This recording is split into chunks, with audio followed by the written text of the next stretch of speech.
That's right. They're going to go. They're going to go in order. So, questions for Sincere, and we'll start with Shahan. Hey, Sincere. For you, when Coach Traylor came in, what was it exactly about the situation that kind of helped you buy in so quick? And how big do you think it was that both you and Rashad kind of took lead with the team? As soon as Coach Traylor came into the room, after the whole coaching changes, we was just kind of devastated a little bit because, we were so used to Coach Wilson. And then once Coach Traylor came in, me and Shad talked to each other, like, I'm gonna give him a chance.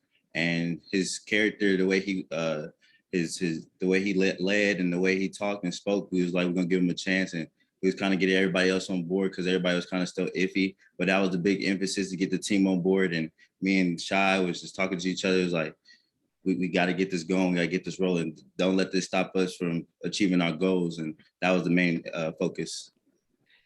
Coach was telling me earlier this week that when he got the job, one of the first things that the president of the university did was give him your guys' numbers. I mean, what kind of relationship do you have with some of those administrators? And what does it mean that, guys all the way up to the president's office have y'all's back?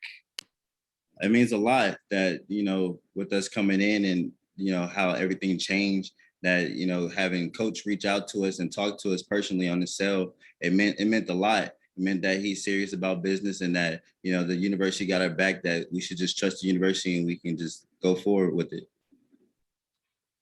JJ Perez. Hey, Sincere, how you doing? I'm doing great. Let me ask you about the expectations that's surrounding this football team headed into this season. There's a lot of guys on watch list and getting a lot of awards. How do you guys kind of manage that versus last year when you guys weren't on the radar of anything? Well, the favorite thing our coach loves to say is don't eat the cheese. So last year's in the past, and we had our standard. We're trying to exceed our standards, go above and beyond. We went 7-5. It was okay, but we know we got a lot more in the tank. With COVID, with the thing that happened during COVID, it had played a lot of factors, and we're trying to go above and beyond everything else that besides what happened last year. So this year we're looking forward to a great season. Tell me about how your offseason has gone. You've been a workhorse for this team the last few seasons. Where are you at with your strength and conditioning, and how do you feel headed into this season? I feel great. Best strength coach in the country. Ryan Farlow's been getting us right, having tight end datas on us. I PR'd at a 22. The big emphasis was just getting my speed up. That's the thing that I was focusing on this year, because I felt kind of slow last year. It was a little heavier. This year is just the speed. Ryder Martin. Hey, Sincere, Ryder Martin from the Paisano. How are you doing today? I'm doing great. You? Doing good. So I wanted to ask you, of course, you got named the preseason Conference USA Offensive Player. You're on a couple preseason All-American teams, second teams, Doak Walker preseason watch list. What does this mean for you individually as a player, and how much does that motivate you to go out and really show out for your guys this season? It means a lot. All the 10 other guys that's out there also played a huge part in the way that, I perform out there. I'm happy to have the guys out there with me. And each and every moment that, I take a step out there, I'm playing for those guys. I'm putting my butt on the line just as they put their butt on the line like me. But it means a lot. It's something that I expected from myself because I hold myself to a high standard. And it just helps that I have coaching staff and not just coaching staff, but medical staff too, behind my back too. So it's a big thing. Thank you, Sincere. And Greg Luca. Sincere, you mentioned this a little bit earlier, but you talked in the spring about getting faster. I'm wondering if you have any kind of numbers on that, or what sort of progress that you've seen at this point with that effort. We have a tight end data that Ryan Follow had given us. At first it was a 20, then it gradually grew to a 21, and then I PR recently to 22. If you ever want to check it out, you got to talk to some of the coaches. But I gradually see my progress, and just the emphasis that he put into us while we out there is to keep our stride strong and keep running fast as we can. Are those numbers your speed, like miles per hour? Yes, sir. How do you think that that's going to impact you on the field? Do you think that makes a big difference in what you're capable of? It's gonna make a huge difference being 205 instead of 215, not eating too much cheese. I mean, but overall, that's the biggest emphasis is just being 205 and being nice and fit and being able to last one play longer than my opponent. All right, last question for Sincere from Brett Vito.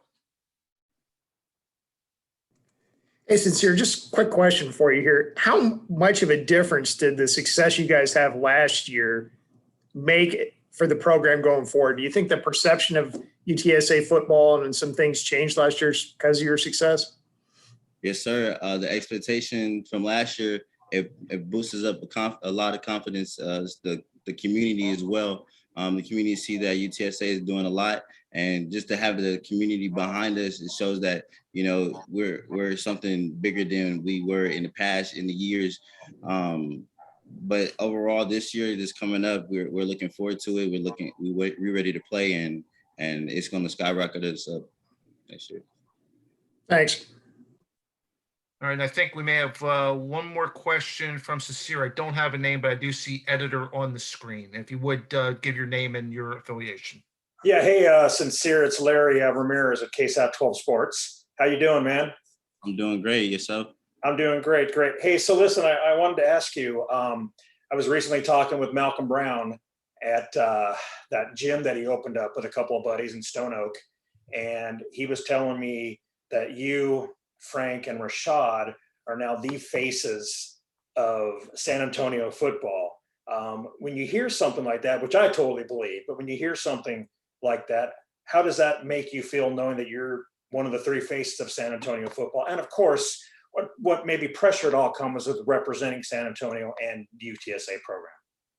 It's a lot. Like my coach said, don't eat the cheese. So with that being with a guy like Malcolm Brown saying that, and having me, Rashad, and Frank is one of the top guys in San Antonio, it means a lot to us. But we know that we got to keep ourselves, focused and maintain that, nobody gets outside each other. But we're happy and excited to have, Malcolm Brown have a little shop out there for us to go and work out with. Shout out to Malcolm Brown. Thank you for shouting us out. But it's a lot of love, and he doesn't just, give us a gym to work out, but he also gives us the insight of the next level. And that's the kind of guy he is. And we're looking forward to it.